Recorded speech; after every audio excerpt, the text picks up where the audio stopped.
네, 안녕하십니까. 저는 전남대학교 천황정교육센터에서 학술연구교수로 있는 조우진이라고 합니다. 네, 만나서 반갑습니다. 제가 좀 사투리가 좀 심한데 좀 양해하시고 잘 들어주시면 고맙겠습니다. 요즘 그 사회적 이슈로 하면 뭘까요? 아무래도 코로나 같아요. 코로나 같은데 특히 사회적 거리두기에 대해 우리가 좀 관심이 되게 많잖아요. 그래서 일상이 상당히 불편하고 또 그러다 보니까 스트레스도 많이 받고 그러면서 아마 인간 수명도 많이 줄 것 같아요. 혹시 여러분들은 코로나 사태를 어떻게 진단하고 계십니까? 주역을 전공하는 제 입장에서 볼 때는 인간과 자연의 어떤 사이의 거리가 더 거리 두기를 원합니다. 주역에서는. 근데 요즘 거리 두기가 좀 평행이 깨진 것 같습니다. 그래서 공자가 말하는 게 바로 일정한 거리를 두자는 말이 공자가 말하는 인입니다. 인. 여러분 많이 알 것입니다. 사랑한다, 인.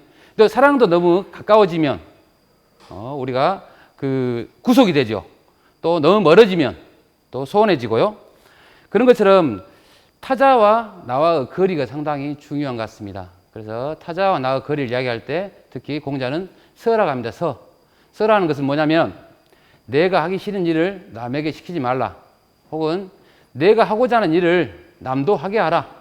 그게 바로 서입니다. 근데 바로 그게 타자와 나의 거리두기일 겁니다. 나와 학생과도 거리를 둬야 될 것이고 일정한 거리를 둬야겠죠. 나와 아버지하고도 또 일정한 거리, 친이란 게 있죠. 친. 거리를 둬야 될 것이고 혹은 또 나와 친구 간에도 일정한 거리를 둬야지 너무 가까워서도 안 되고 너무 멀어서도 안 되겠죠. 그런 것처럼 우리가 생활하면서 너무 가까워서도 안 되고 너무 멀어서도 안 됩니다. 존재물로 봐도 마찬가지일 것입니다. 예를 들어서 어떤 펜이 하나 있다. 펜이 있다면 펜을 너무 가까이 가면 잘 보일 것 같지만 가까이 갈수록 안 보입니다. 또한 그 펜하고 멀어지면 또한 안 보이겠죠. 그런 것처럼 너무 가까이에서도 안 되고 너무 멀리서도 안 되는 그런 거리인 것 같습니다. 그래서 그것을 중용에서는 중이라고 하는데 과불급, 지나쳐서도 안 되고 또 못 미쳐서도 안 된다는 것을 주장합니다. 그런데 우리 인간은 항상 이치를 어기고 있는 것 같습니다. 밤도 있고 낮도 있는데 그래서 밤낮의 구분이 분명히 있죠. 그럼에도 불구하고 우리는 전기가 만들어진 이후로 계속해서 밤낮 구분하지 않고 일을 하고 있죠. 이치를 어기고 있는 것이죠. 또한 봄, 여름, 가을, 겨울이 있습니다. 그런데 우리는 사계를 잘 먹을 수 있죠. 딸기는 봄에만 먹어야 되는데 그런 것처럼 자연의 이치를 어기고 있는 것 같습니다. 그래서 주역에서는 끊임을 주장하는 게 자연과 인간의 일정한 거리를 두면서 자연의 이치, 이 세계의 이치에 따라서 살아가라고 주문을 합니다. 그래서 오늘은 주역을 통해서 한번 여러분들하고 이야기를 해볼까 합니다. 주역이란 것은 첫 번째로 점을 치는 것입니다. 고대. 기륭하부 이야기 들어보셨을 겁니다. 기란지, 흉한지 점을 치는 게 주역입니다. 근데 그 점을 친다는 것은 무슨 말이냐면 이 세계의 변화를 읽는 것입니다. 봄인지, 여름인지, 가을인지, 겨울인지, 아침인지, 점심인지, 저녁인지를 분명히 구분하는 것이 바로 변화를 읽는 것입니다. 그게 바로 점을 치는 것입니다. 인간도 모든 사람이 변하겠죠? 그 점을 치는 것이 변하는 것인데 그 변화를 읽는 것이 바로 복을 받는 행위입니다. 그래서 점을 친다는 것은 복을 받기 위한 것입니다. 그래서 오늘 주역을 통해서 점이란 게 무엇인지 한번 여러분하고 이야기하도록 하고 먼저 그 전에 주역이 무엇인지에 대해서 한번 간략하게 여러분하고 설명할 수 있도록 하겠습니다. 우리는 왜 주역에 집중하고 있는가? 주역을 찾고 있는가? 주역이라는 경전은 오경 중에서 가장 으뜸되는 책입니다. 그래서 옛날 최고의 지식인들이라면 전부 다 읽었던 책입니다. 그래서 오경에는 시경, 서경, 역경, 예기, 춘추가 있는데 우리가 여기서 중요하게 알아야 될 것은 다 주나라와 관련됐다는 것입니다. 그래서 동양시를 가려면 주나라의 역사, 문화, 철학, 사상들을 모르면 동양시를 좀 접근하기 쉽지 않습니다. 그래서 시경이라는 것은 주나라의 유행가라고 보면 됩니다. 서경이라는 것은 주나라의 정치제도라고 보면 될 것 같고요. 역경이라는 것은 방금 말한 것처럼 주나라의 역법 정도 될 것 같고요. 예기라는 것은 주나라의 예법. 춘추라는 것은 주나라의 역사. 그래서 이 5가지 오경 안에는 전부 다 다양한 내용을 담의하고 있지만 거기에는 다 철학적인 요소가 듬뿍 들어있습니다. 그래서 당대 최고의 지식인이라면 다 읽었던 책입니다. 근데 요즘 현대에서는 많이 읽지 않고 있죠. 공자도 주역을 읽을 때 지천명에 읽으라고 합니다. 그래서 지천명이라면 나이로 하면 50입니다. 50. 1000명을 아는 나이가 50이라는데 50대 읽으라고 합니다. 그러면서 50 위에 위편 3절이라고 가죽끈이 3번 끊어질 정도로 읽었다고 합니다. 공자도. 그런데 여기서 질문을 하고 싶은데요. 우리는 공자를 이해할 때 항상 논어를 읽습니다. 근데 논어라는 것은 공자가 쓴 게 아니라 공자 제자들이 모여서 자기 스승의 언행록입니다. 스승의 언행을 쓴 것인데 만약에 그렇다면 우리가 공자를 읽는데 만약에 공자가 쓴 글이 있다면 우리는 뭘 먼저 읽어야 할까요? 공자가 쓴 글을 먼저 읽어야 될까라고 생각합니다. 제 입장에서는. 거기서 공자가 쓴 글이라는 게 뭐냐? 주역에 대해서 해설서를 씁니다. 그게 바로 십익이라는 책인데요. 일반 사람들은 잘 모릅니다. 공자하면 논어라고만 알지 십익이라는 책이 있습니다. 근데 십익이라는 책에 대해서 진위 문제가 있습니다. 정말로 공자가 썼는지 안 썼는지. 근데 제 생각에도 일부는 공자가 쓴 것이 아닙니다. 분명한 것은. 근데 그 안에 공자가 썼다고 주장할 만한 내용들이 너무 많이 들어있습니다. 우리는 공자한테 되게 고마워야 되거든요. 지금 제가 여기서 주역 강의를 할 수 있는 것도 공자의 덕분입니다. 공자가 십익이라는 해설서를 써놨기 때문에. 그렇지 않았다면 주역이라는 것은 영원히 점책으로 남았을 것입니다. 지금도 점을 치는 사람들이나 사용하는 그런 내용의 어떤 책이 되었을 겁니다. 근데 공자가 십익을 쓰면서 드디어 인간은 어떻게 살 것인가, 인간은 어떻게 사는 게 도덕적인 삶인가, 그런 이야기들을 이제 하게 됐습니다. 그게 이제 그래서 주역이라는 책이 우리 도덕적인 책으로 이렇게 변질랑 바뀌게 된 것이죠. 그래서 그러면 이제 주역이라는 의미를 간단히 설명해 드리겠습니다. 주역에서 주라는 의미는 주나라 왕조 이름입니다. 주나라 할 때 주자입니다. 그래서 주나라 역법이라고 할 때 주자고요. 두 번째 의미는 두루 펼친다는 뜻입니다. 두루 주자 해가지고. 그래서 두루 행해가지고 영원히 쉬지 않는다는 의미인데 변한다는 것입니다. 변한다는 것도 두 종류가 있습니다. 빨리 변하는 거 있고 속도가 느리게 변하는 거 있고요. 우리 사회도 그러죠. 차가 빨리 움직이는 것도 있지만 봄, 여름, 가을도 늦게 변화가 느리죠. 해가 뜨고 해가 지는 건 빠르지만 그런 것처럼 변이라는 것은 빠른 걸 말합니다. 변화가. 그래서 화라는 것은 변화가 느린 것. 그래서 완화라고 하고요. 변이라는 것은 급변이라고 합니다. 그래서 주라는 글자 의미에는 주나라 왕조라는 시간적인 의미와 또 두루 변한다는 두루라는 어떤 공간적인 의미를 두 가지를 다 포함하고 있다고 하겠습니다. 그러면 주역의 의미에서 주자를 살폈으니까 역의 의미를 한번 살펴보도록 하겠습니다. 우리가 주역하고 영어를 쓰니까 주역 안에, 내용 안에 이 역자가 있을 거라고 생각합니다. 근데 주역 안에 역자가 한 번도 안 나옵니다. 주역 안에 역자는 경계할 때 역자로 나옵니다. 의미가. 그래서 2번 나오는데요. 대장계하고 역계에서 2번 나옵니다. 대장계에서는 이런 말 나오죠. 경계에서 양을 잃으니 허물이 없을 것이다. 양을 잃었는데 왜 허물이 없을까요? 잃었으니까 허물이 있겠죠. 근데 아주 성질 사나운 양을 잃어버린 겁니다. 양들은 순하잖아요. 그래서 허물이 없다는 게 좋다는 것입니다. 안 좋은 양을 잃었기 때문에. 그 다음에 역계에서는 경계에서 소를 잃는다. 그래서 흉하다 그럽니다. 소라는 것은 인간은 상당히 순종하고 또 우리가 농사를 짓는데 항상 도움이 되는 것이죠. 그래서 잃어버렸기 때문에, 경계에서 잃었기 때문에 우리가 흉하다고 합니다. 그런 의미에서 역이라는 글자를 쓰는데 주역의 의미, 변화의 의미, 역은 주역 안에는 없습니다. 그럼 역의 의미를 공자가 이제 아까 십익 앞에서 말씀드린 십익 안에서 공자가 역이 뭐라는 것을 이제 설명해 놨습니다. 첫 번째가 역은 상냐라 해가지고 역은 상이다, 상징이다 합니다. 여기서 상이라는 것은 물상 있죠. 여기 앞에 물 상이잖아요. 상이 있고 그 상을 다시 그림으로, 획으로 예를 들어보겠습니다. 우리가 보면 태극기 보면 건공감리 있죠. 건을 보고 하늘을 상징한다고 하잖아요. 곤을 보고 땅을 상징한다고 하고 리를 보고 불을 상징한다고 하고 감을 보고 물을 상징한다고 하고 그런 것처럼 그 상을 중시합니다. 그래서 역을 상냐라 해서 상이란 것은 그 복희라는 사람이 가장 괴상을 처음 먼저 그랬는데 그 상을 그리는 것이 가장 중요하다고 생각하고 그 상으로부터 그 다음에 회사가 만들어지고 회사가 만들어집니다.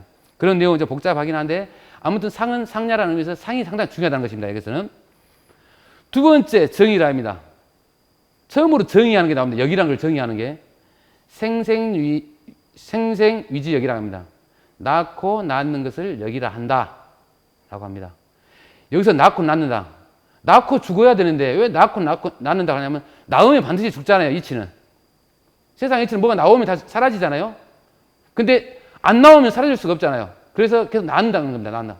순환적입니다. 계속 낳는 거예요. 낳으면 당연히 사라지는 건 있으니까. 그래서 상당히 생생에 대해서 상당히 중요한 관점으로 이야기를 합니다. 그래서 천지지 대덕. 천지의 큰 덕은 생이다. 그래서 천지, 하늘과 땅이 가지고 있는 가장 큰 덕은 낳는 것이다 라고 정의를 내립니다. 마지막으로 역은 역수야라 합니다. 역은 거슬러서 헤아린다. 거스른다는 겁니다. 여기서 거스른다는 건 무슨 말이냐면 역은 점을 친다고 했잖아요. 거스른다는 미래를 우리가 점을 치잖아요. 이렇게 거슬러 올라가는 것입니다. 역이란 것은. 거슬러서 헤아린 것입니다. 공자가 말할 때 하악이 상달이라고 합니다. 아래로부터 배워갖고 이를 배운다는 것이죠. 위를 도달한다는 것이죠. 아래로부터 배워가지고 위를 도달한다. 그것이 하악의 상달. 그 개념이 바로 역수라는 것입니다. 괴를 그리면 그리더라도 아래에서부터 그립니다. 이렇게. 괴를 그리더라도. 우리가 검게를 그릴 때 위에서부터 그린 게 아니라 아래에서부터 그립니다. 아래에서부터. 역수기 때문에 아래에서부터 그립니다. 그리고 우리가 알고 있는 유학이라는 사회 방식이 내가 발을 딛고 있는 여기서부터 출발합니다. 아래에서부터. 우리가 어떤 물건을 포대에다 담을 때는 아래에서부터 담아야 되잖아요. 창은 위에서부터 담을 수가 없잖아요. 그 논리입니다. 유학이란 게. 그런 의미에서 역은 역수야라고 합니다. 그렇다면 역이라는 글자 의미를 정의이라는 사람, 후한 시대에 정의이라는 사람이 세 가지 방식으로 이야기를 해놨습니다.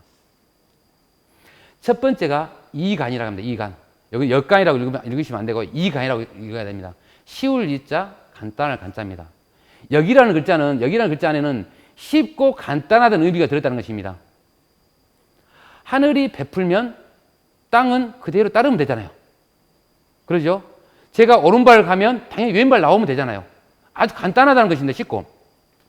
여름은 덥죠. 겨울은 춥고. 그러잖아요. 여름이 춥거나 그런 경우는 없잖아요. 콩 심는데 콩 나고 팥 심는 가능한 사람은 여기 이치라는 것은 역이라는 것은 간단하고 쉽다는 것입니다. 그럼 왜 많은 사람들은 역이 어렵다고 하는가? 많은 사람들이 역이 어렵다고 말하거든요. 그것은 뭐냐면 내 사유가 복잡한 것입니다. 인간의 사유가. 자연의 이치는 쉽잖아요. 해가 뜨고 해가지고 아주 쉬운데 그것을 인간이 어기려고 합니다. 다른 방식으로 자기의 어떤 이성적인 사유 틀을 안에 넣어가지고 어기려고 합니다. 그래서 역이라는 의미는 쉽고 간단한 의미가 하나 있고요. 두 번째 의미도 상당히 중요합니다. 역이라는 것은 변역이다. 이거는 역으로 읽어야 됩니다. 변역. 변해서 바뀐다는 것입니다. 그래서 주역이라는 책을 한마디로 말하라 그러면 변화의 책이다. 변화를 읽는 책이다. 라고 이렇게 이야기를 합니다.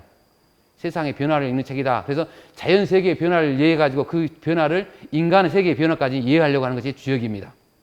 그래서 우리가 변화를 보면 아까 빠른 것도 있고 느린 것도 했는데 우리는 변화가 아주 느리면 정지했다고 합니다. 밖에 지금 차가 있는데 차가 정지해 있죠. 근데 그 차는 정지해 있는 게 아니라 변화가 느린 겁니다. 100년 동안 놔두면 아마 그 차는 녹이 슬든가 펑크가 나든가 할 거예요. 변화가 느린 것입니다. 우리가 변화가 느린 것을 정지했다가 안 움직인다고 이야기합니다. 왜? 주역의 논리에서는 모든 것이 움직이기 때문에, 모든 것이 변하기 때문에요. 그래서 변화라는 것이 항상 좋은 것 같지만 변화는 새로운 것이죠. 새로운 것은 우리 새 운동화 사면 좋은 것 같지만 불편할 때가 많죠. 여행을 갈 때 새 신발을 신고 가면 되게 힘듭니다.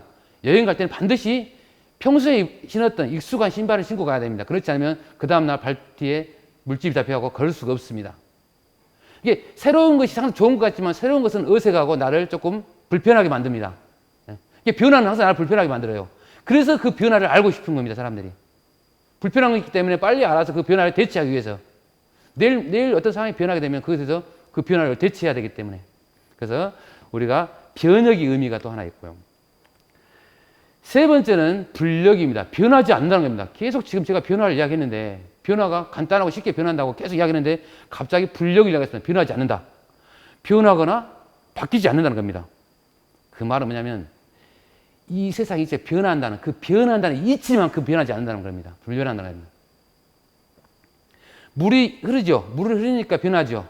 하지만 물이 위에서 아래로 흐르는 그 법칙은 바뀔 수가 없다는 겁니다. 자연 법칙 안에서는.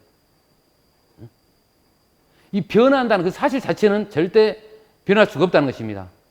봄, 여름, 가을, 겨울 순서도 돌아가는데 그것이 절대 그 법칙은 바뀌지 않는다는 것입니다. 그게 바로 불력의 의미입니다.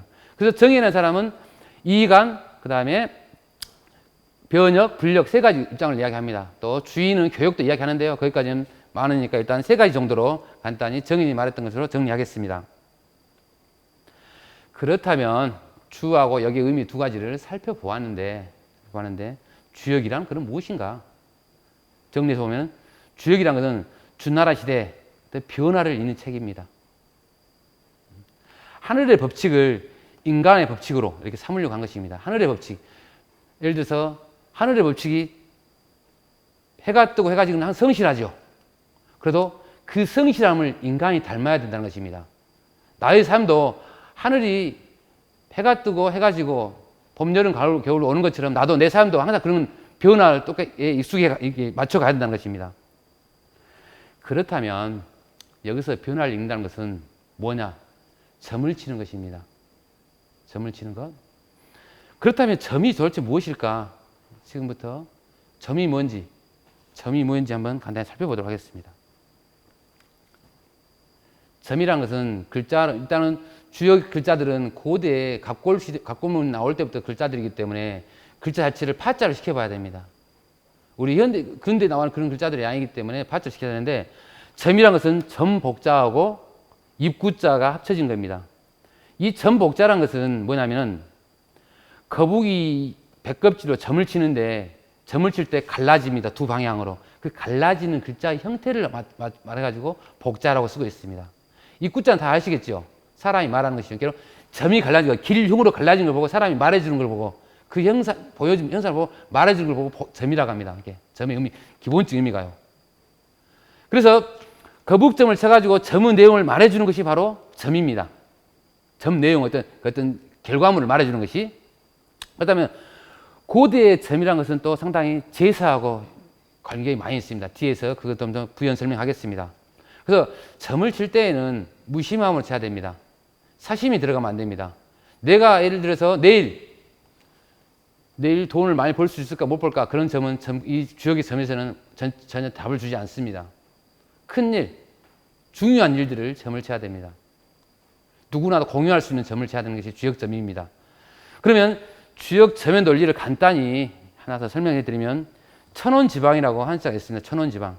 하늘은 둥글고 땅은 네모나다. 이게 주역의 기본 논리고, 이게 우리 문화, 우리 사회의 기본 논리입니다. 하늘은 둥글고 땅은 네모나다. 이게 원과 네모의 사유입니다. 원이라는 것은 하늘이기 때문에 양이겠죠.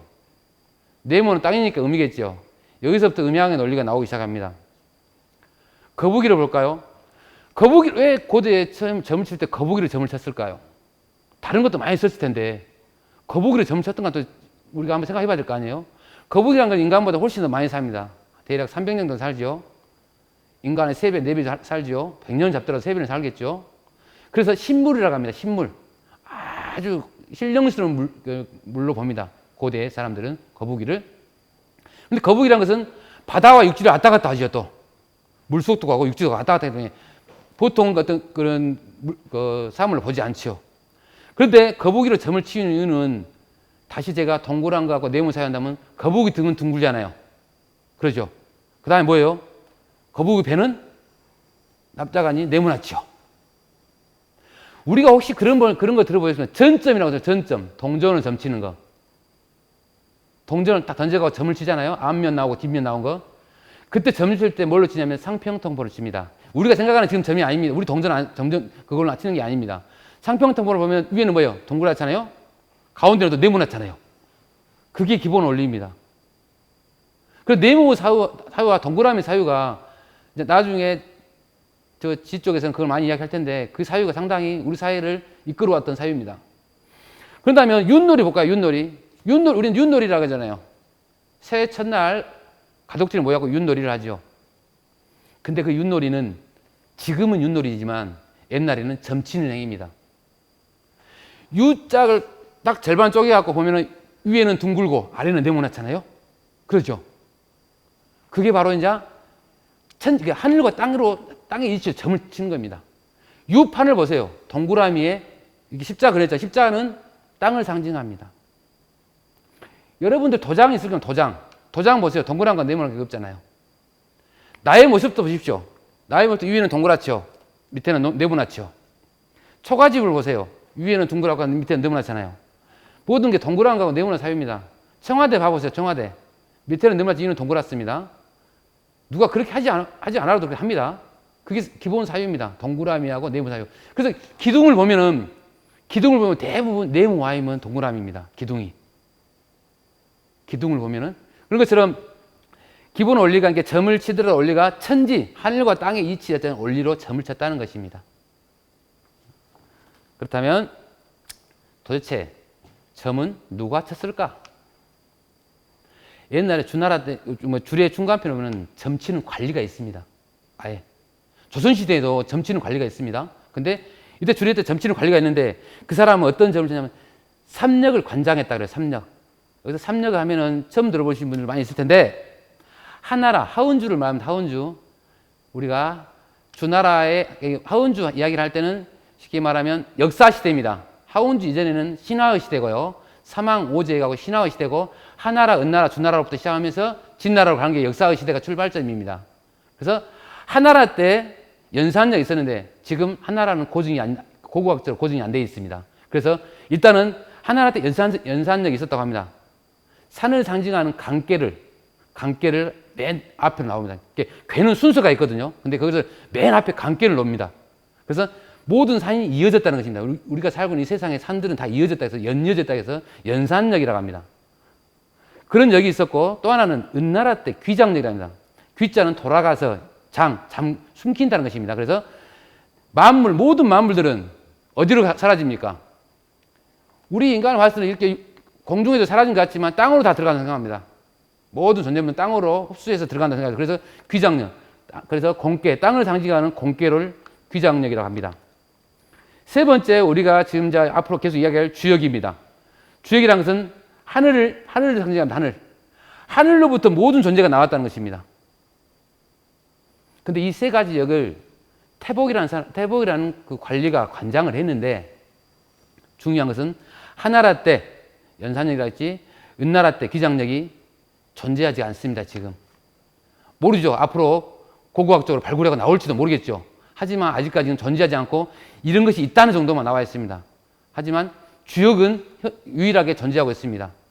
그리고 이 주역이 존재하는 것도 중요하지만 한나라 때는 죄송합니다. 진나라 때 분서경유가 있었는데 분서경유란 것은 유학서를 태워버리고 유학자를 땅에 묻었는데 그때 유일하게 화를 안 입었던 것이 주역입니다.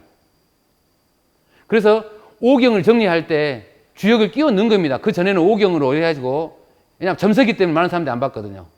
그래서 진시황제도 이게 함부로 그 당시에 점서라는 것은 어마어마한 힘을 가지고 있었기 때문에 과학이 발전하지 않은 그 시대에 점에 의지한 것이 컸기 때문에 그래서 유일한 경전 우리가 알고 있는 많은 경전 중에서 유일하게 주역이 그대로 화를 입지 않고 이렇게 지금까지 전해오고 있습니다. 그래서 일반적으로 남자가 점치는 사람들은 복인이라고 합니다. 복인. 이 점치는 사람들 용어는 많이 있는데 간단히 두 개만 말했습니다. 복인이라고 하고요. 여자를 말할 때는 정인이라고 합니다. 여기서 정인이라는 게 중요한데 여자가 점치는 정인이 중요한데 정자를 보면은 위에 복자가 있어요. 아래에는 조개패죠. 복복하고 조개패가 합쳐진 것입니다. 이게 위에 복자는 점친다는 것이고 그 다음에 조개패는 우리가 조개라고 하는데 뼈라고 합니다. 뼈로 점을 쳤다는 의미입니다. 이게 발을정자라고 읽거든요. 주역에서는 발을정자로 읽는데 이게 정조 그런 걸 상징합니다. 겨울을 상징하고요. 그래서 정인이라고 해가지고 항상 점을 칠 때 중요한 게 올바름이 전제돼야 됩니다. 올바름. 우리가 신뢰를 한다고 생각해보세요. 신뢰. 우리는 다 믿고 살 수 있어요. 타자들하고. 근데 신뢰도 아무나 신뢰하면은 큰 화가 나죠. 왜? 공공성이 담보되지 않는 사적인 신뢰는 악마가 될 수 있거든요. 그런 것처럼 주역도 점을 치든 간에 어떤 주역 논리를 이야기하든 간에 공공성, 예를 들면 올바름, 공정함이 전제되지 않으면 주역은 아무 말도 하지 않습니다. 비록 무슨 말을 했더라도 그것은 참이 아닙니다. 그런 의미에서 점은 줄의 중간표에 나온 태복이라는 관리가 있어서 점을 쳤고요. 그때 당시에 이제 그 시대 상황 안에서는 그 여러 가지 뭐 이야기도 나오지는 않습니다. 그런데 아마 태복이라는 점 치는 관리가 있었다는 것입니다. 그렇다면 점 치는 사람은 어떤 태도를 가지고 점을 쳐야 될까? 점 치는 것은 전자에 좀 말씀드렸는데 사적인 거 아무거나 점을 치면 안 됩니다. 대사를 친다, 대사. 여기서 대사라는 것은 전쟁을 할 것인가 말 것인가? 이웃하고 동맹을 맺을 것인가 말 것인가? 사냥을 어디로 갈 것인가? 비가 올까 안 올까? 가장 큰 어떤 일들만 점을 치는 것입니다. 근데 그 당시에 인간도 욕심이 있기 때문에 점을 치고 싶겠죠. 돈이 많으니까 지금도 그러잖아요. 돈 많은 걸 하고 싶은 거 하잖아요. 그래서 그 당시에 참남들에게 제후들이 뭐 점을 치려고 합니다. 자기들 삶을 위해서. 근데 주역은 절대 그에 대해 답을 해주지 않습니다. 그래서 사적인 욕망을 부려가지고는 점을 쳐서는 안 됩니다. 그리고 또 하나 중요한 건 점을 치는데 예를 들어서 나보다 어떤 현명한 사람이 있어 물어볼 사람이 있어요. 내가 저기 나라하고 동맹을 맺어야 될까 말할까 하는데 그것을 물어볼 사람이 있어요. 그걸 말해줄 만한 능력 있는 사람이 있어요. 그러면 반드시 점을 치면 안 됩니다. 그 사람한테 물어봐야 됩니다. 쉬운 것은 아니겠죠. 그래서 그 다음에 중요한 게 아니라 재점. 2번 점을 쳐서는 안 된다는 겁니다. 하나의 사태를 가지고. 현대 사회에서 보면 많이 그러죠. 점치러 가가지고 여기 점이 안 맞으면 옆집이가 또 점치고 또 주고 막 하잖아요. 근데 주역점은 2번 점치, 하나의 내용을 가지고 2번 점을 치면 안 됩니다. 그 말은 무슨 말이냐면 주역점을 치면 맞습니다. 반드시. 주역점이 맞는다는 것이 뭐냐면 좋다 나쁘다 맞는 게 아니라 주역점은 좋고 나쁨을 말하는 게 아닙니다. 지금 좋은 상황이니까 너는 어떤 걸 경계해라. 내용이 그겁니다. 너는 지금 안 좋은 상황이니까 너는 어떤 태도를 취해라. 그렇기 때문에 주역점은 틀릴 수가 없습니다. 그리고 제가 어떤 태도를 취하고 했더라도 좋든가 나쁜 결과는 내가 당사자가 한 거에 따라서 달라지기 때문에 그것을 점치는 사람한테 말을 어떻게 따질 수가 없습니다. 그런 것처럼 2번 점을 쳐서는 안 됩니다. 혹여 점괘가 나쁜 의미로 나왔지만 그 나쁜 상황이니까 나는 어떤 태도를 취하면 됩니다. 그럼 나쁜 상황을 벗어날 수 있겠죠. 좋은 상황이니까 웃고 조화를 할지 모르겠지만 그 좋은 상황도 갑자기 나빠지니까요. 여러분들 길이나 흉이란 말 들어봤죠? 길하면 좋고 길과 흉을 말하면 길이 좋겠죠. 흉보다. 그렇지 않겠어요? 길한 것과 흉한 것 길이 좋겠죠. 근데 길이란 것은 반드시 흉으로 가게 되는 것이 주역의 이치입니다. 흉이 나쁜 것 같지만 흉은 반드시 길로 가게 되어 있습니다. 그것이 바로 기륭 이렇게 계속 이렇게 서클 봄여름 가을 가잖아요. 항상 덥지만 않잖아요. 서늘한 가을이 오고 또 추워지고 따뜻한 봄이 오잖아요. 그런 것처럼 우리 인간 삶도 그렇게 돌아간다는 것입니다. 그래서 기륭, 혜린, 그렇게 기람이나 혈황 것이 좋고 나쁘다는 그 기준이 아닙니다. 나에게는 때로는 아무리 춥지만 추울 때가 좋을 때도 있잖아요. 깨달음이 많을 수 있어요. 우리가 길하고 좋을 때 많은 거 얻을 것 같지만 흉하고 안 좋을 때 인생의 삶의 쓴맛도 봅니다만 자기의 어떤 깨달음도 많이 있습니다. 그런 것처럼 2번 점 쳐서는 안 되고요. 또 하나는 한꺼번에 여러 가지 점을 치면 안 됩니다. 점을 칠 때는 한 개를 한 번만 치는 겁니다. 이렇게. 여러 개를 한꺼번에 점을 쳐도 안 돼요. 이렇게 하나의 주제를 가지고 한 번만 치는 겁니다. 그리고 그 점사가 나오면 그 점사의 태도를, 그 점사가 나온 내용에 대한 자기 태도를 취하면 되는 겁니다.